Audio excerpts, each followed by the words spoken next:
on, hopefully. Okay, so what that means is I've got to go over here, and I've got the review sheet right here. Um, and the first chapter we talked about was the French and Indian War, which is going from Huguenots to the Treaty of Paris right here. So I'm going to try to get through the thing and do you one better than last time if I can. And that is pull up the PowerPoint to go with it. So that, no, that's the wrong one. Let's go right here. There we go. All right, so we're looking at France. I don't think I'm going to get greedy and hit presentation because you never know how long that thing's going to take. All right, but what we said first was they were kind of late to the game for exploration, and that you've got these folks, the Huguenots, that are Protestants. They're like the Puritans. They believe in predestination, Calvinist, but they're being tolerated in France, so they don't have the same incentive to leave the country that the Puritans and the Pilgrims did. So they don't. And then you got France getting stronger. You got Louis XIV, who ends up becoming the biggest, baddest European monarch in the world and ruling for such a long time. And then Quebec is in 1608, led by Samuel Champlain. He's the father of New France. So that's Quebec. All right, let's do maybe a heading or two more. So there's the review right there if you want to look at that. Check on that for a second. Stop it if you need to. Okay, I'm going to go right here. All right. The French Empire was big. There wasn't a lot of people, but La Salle goes all the way down the Mississippi River, and so he's claiming not only, Canada, but all of this here, all the way down to Louisiana. So big old New France. Okay, then you got the wars that we talked about. The War of Jenkins' Ear is kind of the fun one, and there you got Jenkins giving his ear to the king. But for our purposes, we just kind of need to know that there's a lot of conflict over North America here. All right.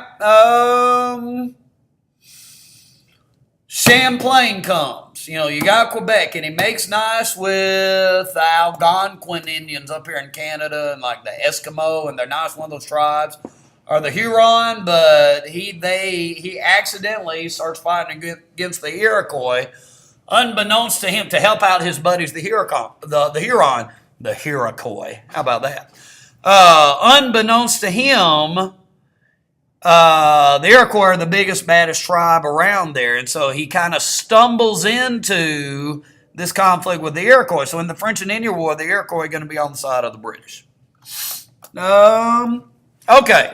Then you got the Ohio Valley here. So it's like kind of this disputed area that both the French and the British kind of claiming, and here comes Washington, and he's surveying the land, and so he's getting in a couple of fights in the Ohio Valley. He's winning at Fort Duquesne, but then that Indian that's with him must have been the Iroquois guy. I believe the guy's named the Half King. Sinks his hatchet into the skull of the French leader. So here come the French to get revenge, and Washington builds this little fence fort thingy, Fort Necessity, real quick. He loses, but hey, he says the bullets are charming. There's the Ohio Valley around the Ohio River. Remember, it's three rivers coming together: Monongahela, Allegheny, and the Ohio River. All right. And then I think we're going down. There it is. Okay, let's fight us a war.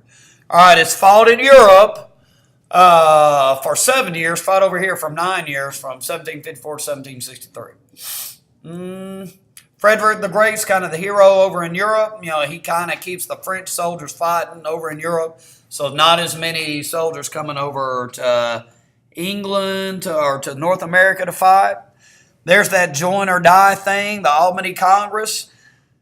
7 colonies and maybe 9 colonies send delegates to Albany, but they're trying to unite, but they take the plan back to their colonies. It doesn't work out. The thing's going to be used again during the Revolutionary War. Franklin's the editor of the Pennsylvania Gazette. It's kind of the first political cartoon in our history, and it gets rejected. The plan gets rejected.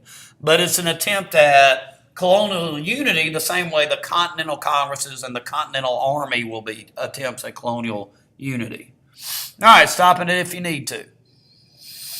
Okay, let's fight this thing. All right, so there's the battles. Braddock gets fight. He's fighting out there in the Ohio Valley, and he's using traditional methods. They're fighting in a line, and the French and the Indians are hiding behind trees, guerrilla warfare. So he gets killed.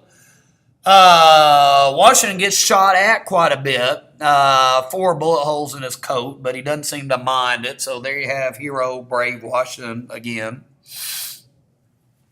The fighting and the frontier is really, really bad, so British colonists are offering reward for British scalps.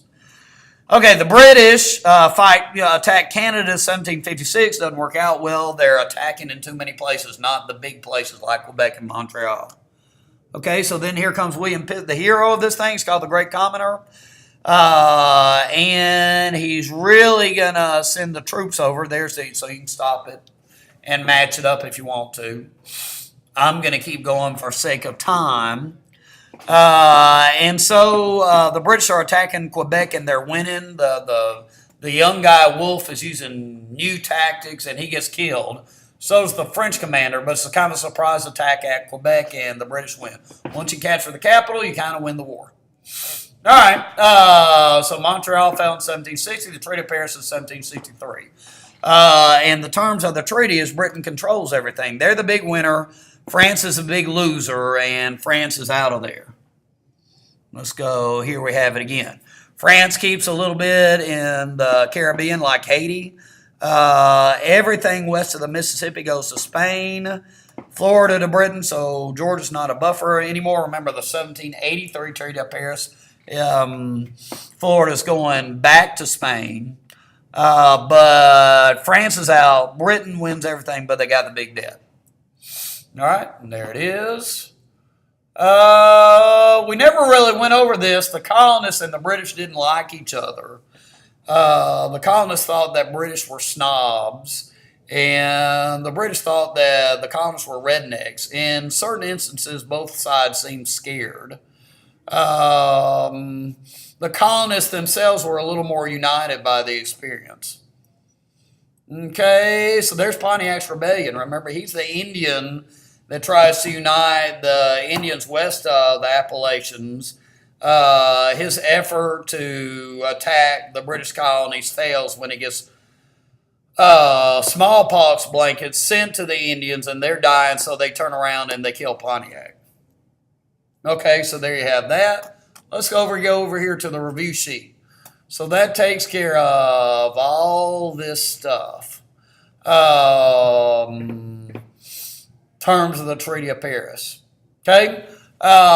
If I go very quickly, it's the weather. You don't have, the Huguenots are the French Protestants. Not many people are coming for economic reasons. You don't have the impoverished farmers, and then on top of that, the Huguenots are not coming in, and it's cold. The trade is the fur trade. Champlain makes nice with Canadian natives, but makes the Iroquois mad. Washington's fighting out there at Fort Duquesne and Fort Necessity. The Ohio Valley is the occasion of the fighting, south of Canada, west of the British colonies. Braddock is the British general who gets killed fighting using traditional British tactics. The Iroquois are on the side of the British. Pitt is the prime minister who is winning things for the British by sending a lot of troops. Quebec and Montreal are the two key areas that the British capture. Terms of the Treaty of Paris is France is out, British controls everything. Spain goes to the British. Spain gets everything to the west of the Mississippi River. Also, you might put Pontiac's Rebellion in there. All right. Well, let's do the next chapter with the review sheet first. And we're going down to Lexington and Concord. Then we'll go back and let you look at slides again, right fast. Okay, Proclamation 1763 says colonists can't move west of the Appalachian Mountains. Colonists don't like that. Daniel Boone does it anyway. Republicanism, so it just kind of gets ignored. Republicanism is the political theory that if you want freedom, you got to have good character. So the colonists are basically saying we're good enough for you to practice salutary neglect and good enough for self-government. Don't be telling us what to do too much. We can live with a little bit of it, but not too much. Whigs were folks over in England who didn't like the king. So there's a heritage of being kind of skeptical of the king. Mercantilism is the economic theory here that money is power. You want to export more than you import. The key to that is colonies. The colonies send raw materials to the mother country. The mother country turns that into manufactured goods and sells it for a profit to the colonies. The colonies provide raw materials and they provide markets to the mother country for the manufactured goods. The Navigation Acts say that any colonial trade, some way or another, Britain is supposed to benefit from. Okay, Granville, I think I decided to get rid of that and instead put salutary neglect in there. So salutary neglect says that the Navigation Acts don't get enforced very strictly. Everybody's doing okay. John Hancock is, he's smuggling in goods not from Britain, but everybody's prospering, so the Navigation Acts are not being enforced strictly until the war. After the war, England's in debt, so you got to enforce this thing. So there's a kind of a crackdown on the Navigation Acts. The Sugar Act is part of this crackdown. Now, there's already a tax on anything we buy from France, from the Caribbean islands, that like Haiti, like the French might own, but now we're enforcing the tax. So that's the first of the laws, but it's not a new tax. It's just enforcing the existing laws regulating trade with the Dutch and with the French. John Hancock is still finding ways around this stuff. Okay, the Stamp Act, is the big one. It's the tax on paper. It's an internal tax, so the colonists know what's going on there. All right, let's see. They formed the Sons of Liberty, the Daughters of Liberty. They're intimidating the tax agents. They're boycotting the British goods. So eventually, the British back down on the Stamp Act. However, the British are embarrassed. So they do this declaratory act saying we can too tax you without representation if we want to. So that's the British kind of trying to save face, trying to make themselves feel better that they back down. Very similar to the Tea Act, really, after having backed down on so many things from the Townshend Acts. Let's see what we're going to say. There's arguments over what kind of representation is real representation. The colonists want direct representation. They want Sam Adams or George Washington, John Hancock, or somebody over there in Parliament voting against the taxes. Now, even if they did, they'd lose. Nevertheless, they want direct representation. All right, virtual representation is Parliament's theory that everybody in Parliament represents everybody in the British Empire. Now, that's not a good theory either, because somebody in Parliament who's never been to the colonies is not going to give a flip about the colonies' interests. So there's kind of a problem with both of these theories. Internal and external taxes. The internal tax has the stamp on the paper. That's the Townshend Act. That makes people mad and gripe taxation without representation. Parliament comes up with, or this guy Townshend comes up with, the Townshend Act was external tax that's paid at the dock, at the port. So by the time the tea gets to you, the tax has already been paid. So you don't actually feel the tax is the theory. And in fact, it's successful in the sense that it takes longer for the backlash to the Townshend Acts. Townshend Act 1767, Boston Massacre 1770. But the Boston Massacre, got the drunk Sons of Liberty guys hanging out of the tavern. They go to the customs house, throw the snowballs at the soldiers. One of the soldier balls.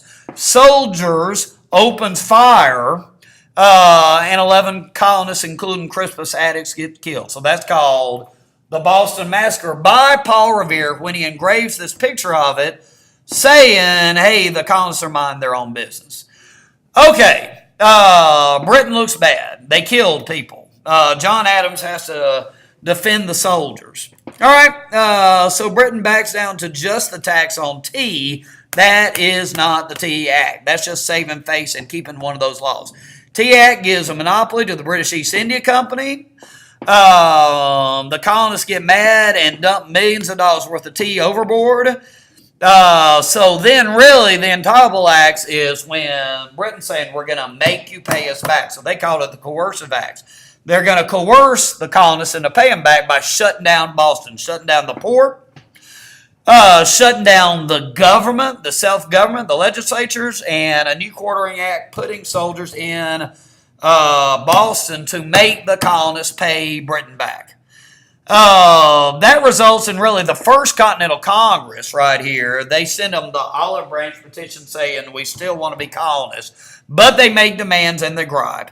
And while they're griping, they store up guns in Concord. So the British are coming. First, they come to Lexington to get Sam Adams and John Hancock. They don't find them. Instead, they find some Minutemen there, but the Minutemen are not really ready to fight because when the shot heard around the world gets fired, they run away. And the British troops win at Lexington.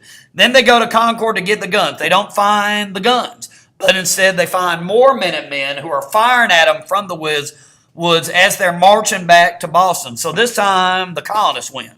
So that's the Lexington and Concord. All right, and that's the end of that chapter. All right, let me see which PowerPoint I need for that, and we'll talk about some of that one more time and remind you of some of the pictures that you saw. Okay, let's see if it goes down here. Nope. Now it comes over to this one, I believe. Okay, so there's that proclamation of 1763. They can't move west. There's mercantilism. Hey, pause it if you want. A detailed description of mercantilism, more exports than imports. There's what the colonies do. They produce raw materials in exchange for manufactured goods. There's the questions. Do we have republicanism somewhere? There it is. There's republicanism. There's the Whigs who don't like the king. All right, if we're good people, we can have freedom, we can do our own thing, and salutary neglect is going to work out. There's the Whigs. Those are English people who don't like the king. All right, there's the questions. I'm going to stop and breathe for a second.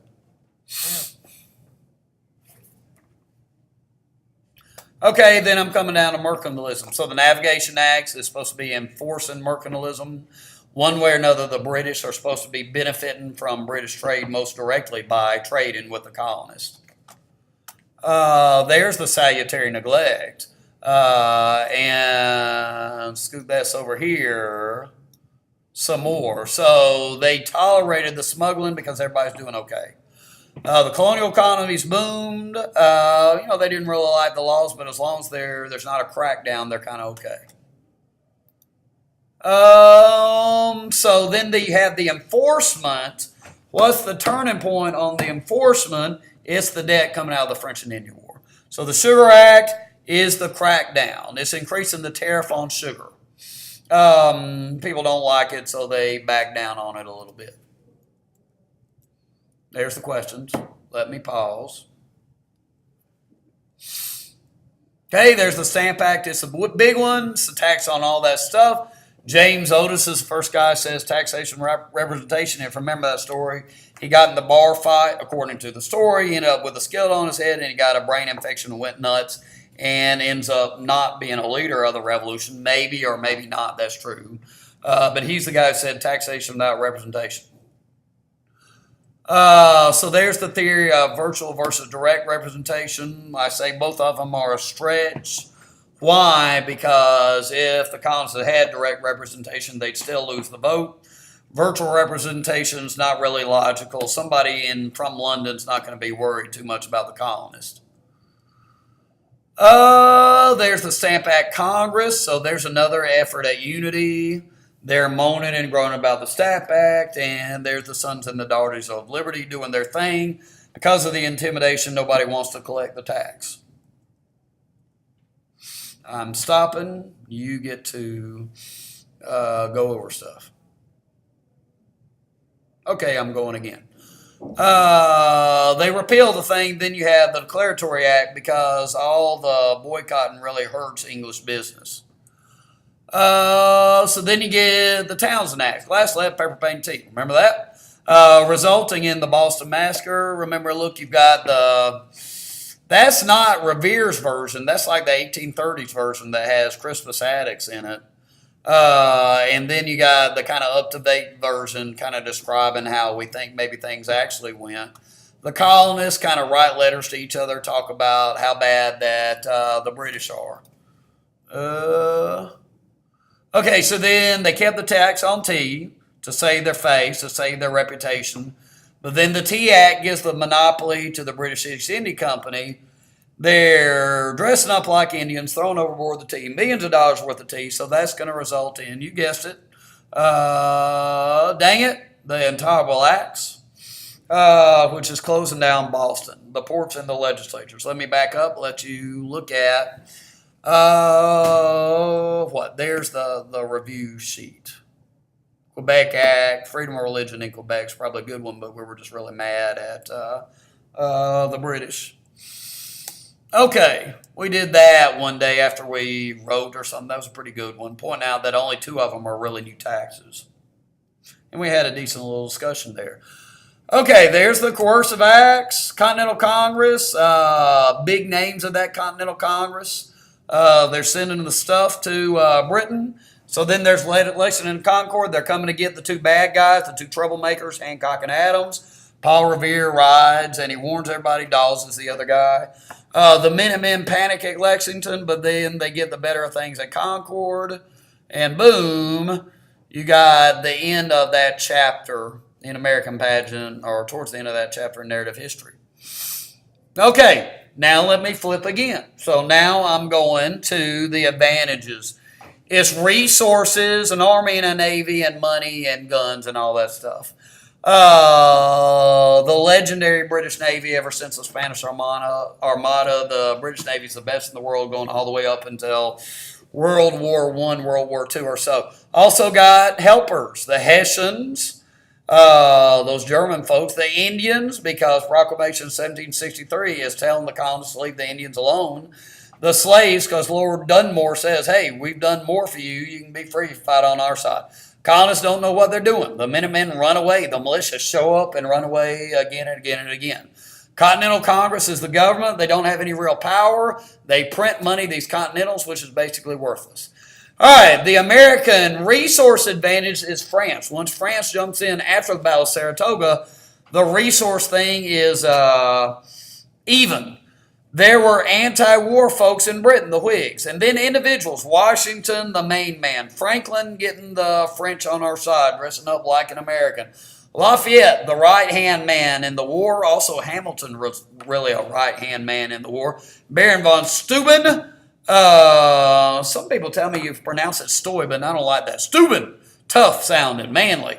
Training people at Valley Forge. All the Americans had to do was not give up. Just kind of shoot, run away, have a skirmish, disappear in the woods or something like that.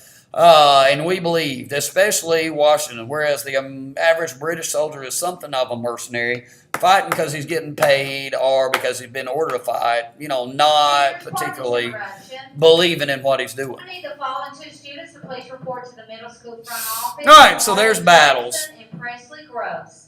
Marty Jackson and Presley Gross, please report to the front office. So remember, Bunker Hill, don't shoot till you see the whites of their eyes. But the colonists run out of ammo on the 3rd charge up the hill. Trenton Princeton, or what is Washington's Finest Hour, Part 1, where he's crossing the Delaware, which was 300 yards wide. It's on Christmas night, takes 5 hours. They barely get everybody across before the sun comes up. It's in a storm, it's cold, it's geography being important here. The Hessians actually fought bravely, but not bravely enough because they got George Washington they're dealing with. Okay, the next battle, geography is important too because the British are trying to isolate the troublemakers in Boston, New England, Sons of Liberty area. But the British generals, Burgoyne and Howe, are the anti-George Washington, not committed to the cause. They want to be treated like royalty. They want to hang out with their girlfriends. Howe doesn't even show up at Saratoga. Because Saratoga is a failure for the British, they do not isolate the troublemakers. So then they move south. We also said that after the Battle of Saratoga, the French are convinced by Franklin and by the U.S. Army that the Americans have a chance to win, so they jump in, even up the resource ledger, shall we say. So then the second part of the British strategy is to go south where there's other loyalists. It's nasty fighting. Nathaniel Greene, the fighting Quaker, does the nastiest of the fighting. Guerrilla warfare is surrender. If you surrender, you're probably going to get shot and executed. So Cornwallis gets tired of chasing Nathaniel Greene in this guerrilla war around the South. So he retreats up into Yorktown, which is on the Chesapeake, close to Jamestown. He thinks the British Navy is going to pick him up, but momentarily the French Navy is controlling the seas, and so Cornwallis is surrounded and surrenders. He doesn't show up. Remember, he sends somebody in his place to surrender to Washington. The band is playing. The world is turned upside down. They can't believe that they've lost to the rinky-dink United States of America. Okay? Match them up. Do what you got to do. I'm going to pause and breathe while you're doing your matching. Okay, here I go again. So we've had battles. Now we got the people. So two Thomases. They're both Enlightenment thinkers that you use your head, use your reason, rely on reason, don't rely on God. There may be a God, but he's counting on you to solve these problems. Okay, common sense says Britain's too far away to tell us what to do. They're too small to tell us what to do.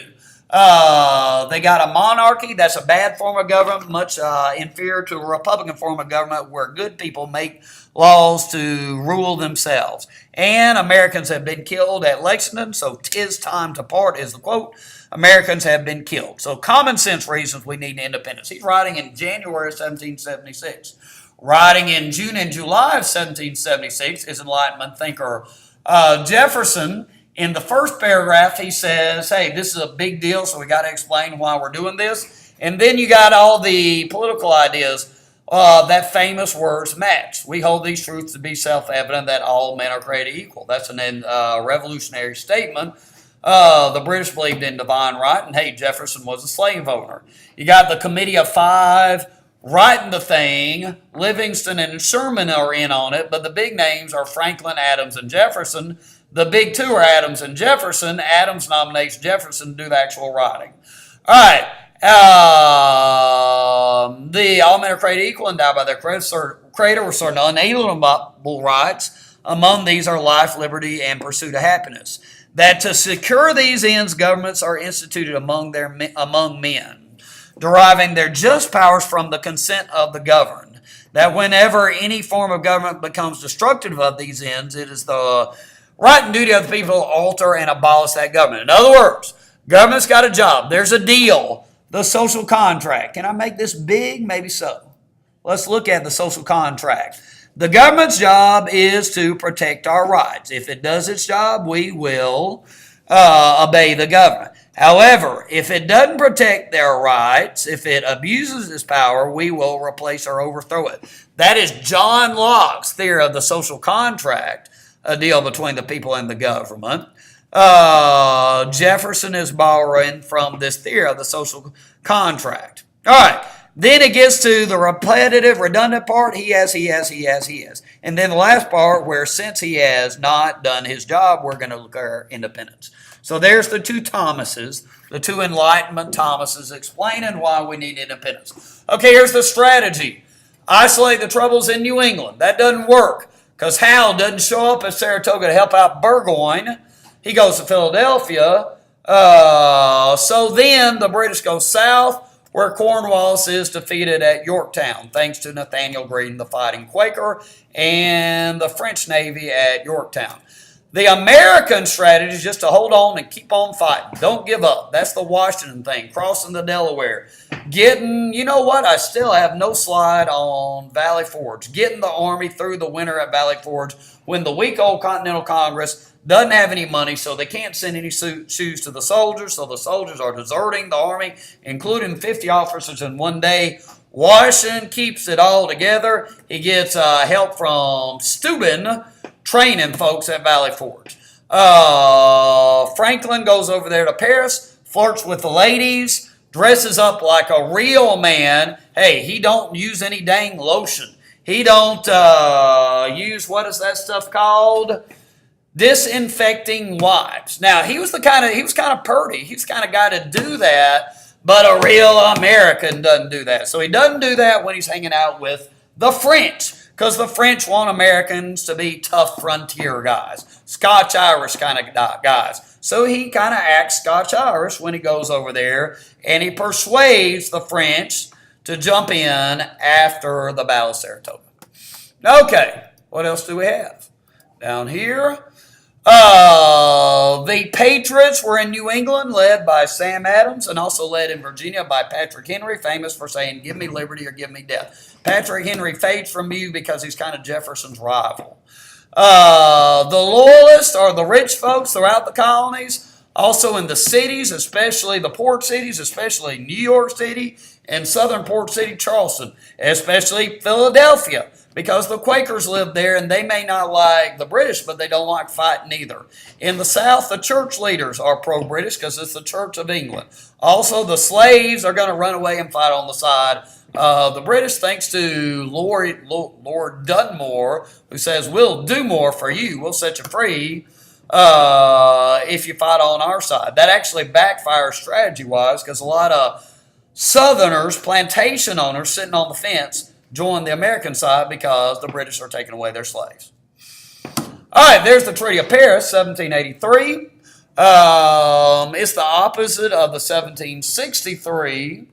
The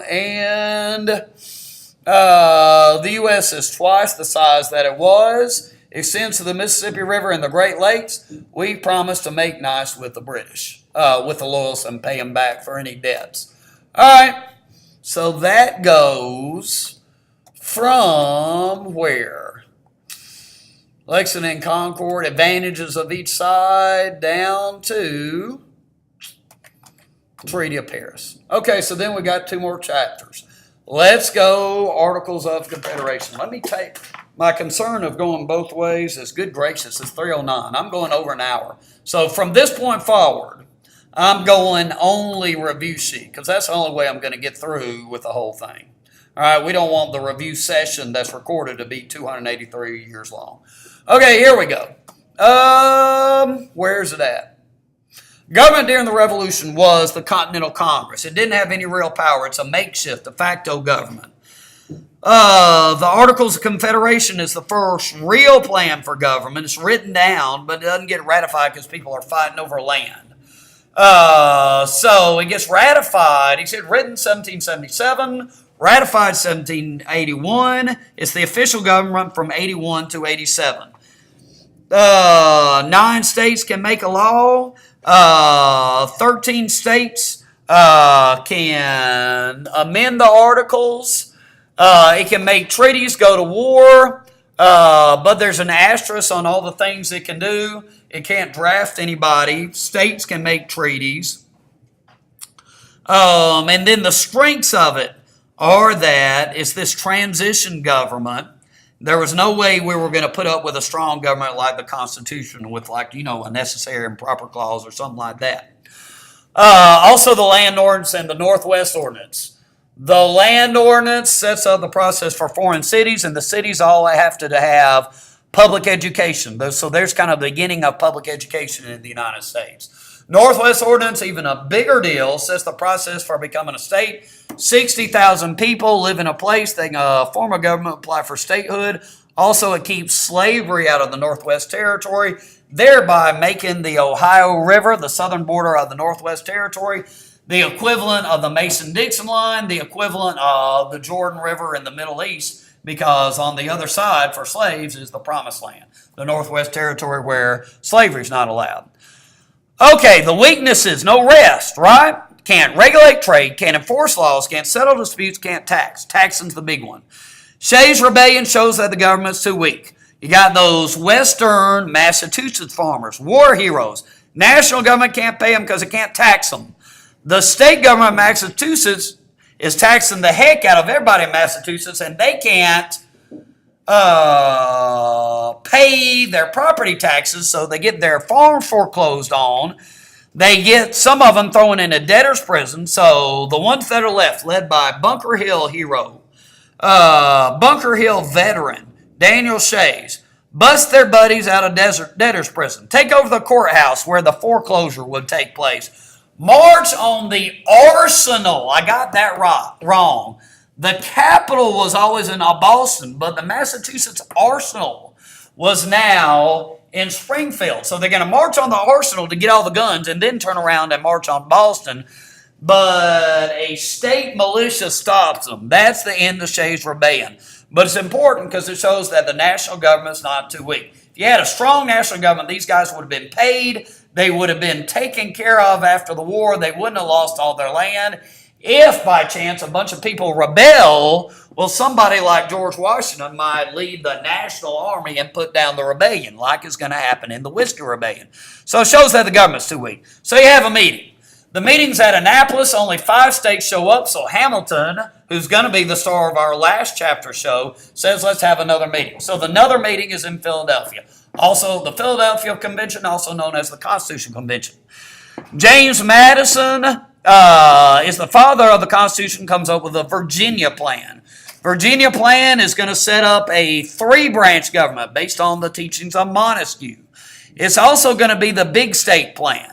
So the small state plans don't like that. They come up with the New Jersey plan, which says don't throw out the baby with the bathwater. Let's keep all states being equal. So it's a small state plan. So the Great Compromise puts together those 2 plans. It's going to create a bicameral legislature, the House of Representatives, based on the big state plan. The bigger the state, the more representation, bouncy, or representation means power. Small state plan is the Senate. All states are equal. So there's 35 representatives in the House of Representatives. The bigger the state, California 52, the bigger the power. The smaller state, Delaware 1, the smaller the power. In the Senate, all states have equal representation or power. California and Delaware both have 2 senators. All right, 3/5 compromise, slave trade compromise, both about slavery. 3/5 compromise, big dang deal. Every 5 slaves going to be counted for representation in the House. Implies that a slave is 3/5 of a person. Troubling. Also wins for the first 5 presidential elections for the Republicans. The Republican Virginia president. Because remember, all these guys have at least 100 slaves. You do your math, that means they get 61 votes. All right. Slave trade compromise keeps slave trade going for 20 years. Federalists were in favor of this new Constitution. Anti-Federalists were against it. They said, hey, the government's too strong. The government's too far away. States' rights and people's rights are going to be taken away. And the president, this one guy in charge, too much like a king, and the Electoral College is undemocratic. Federalist Papers, that's the last day right there. New York Anti-Federalists, the cool kids, need to be on our side if the thing's going to have legitimacy. Federalist 10, the concern is faction, the clique, that's going to dominate if you have a small government. So Madison says, don't take away freedom. Don't make everybody the same. Those are bad solutions. Spread them out. Bigger is better. A big country spreads out the factions. They can't dominate. Just like in a high school, if you spread out the mean girls in that clique on that movie, you don't have a movie because those guys can't really, they can't work together on stuff. All right, so his unusual view of government is that bigger is better. Federalist 51, word for word, if men were angels, no government would be necessary. Meaning, hey, if we had the Purge or the Lord of the Flies, it wouldn't be good. Our human nature is such that we'd be mean to each other. Madison believes. If angels were to govern men, neither internal nor external controls would be necessary. Meaning, hey, our leaders aren't angels either. So you need external controls if they do a bad job. Elections. You need internal controls. Ambition shall be made to counter ambition. The impeachment, the vetoes, the checks and the balances that we have in our form of government are the internal controls. All right. Unanimous vote. What do we have on that slide? How is Washington different in 2 ways? Well, he was voted unanimously. The other thing I couldn't remember in a couple of classes, hey, he's the only president with no political party. That's what I should have said. Remember in that farewell address, dang, is it not written on there? Good gracious, put farewell address on there. What an idiot. Right, farewell address, man. What's the matter with you? All right, my apologies. Okay,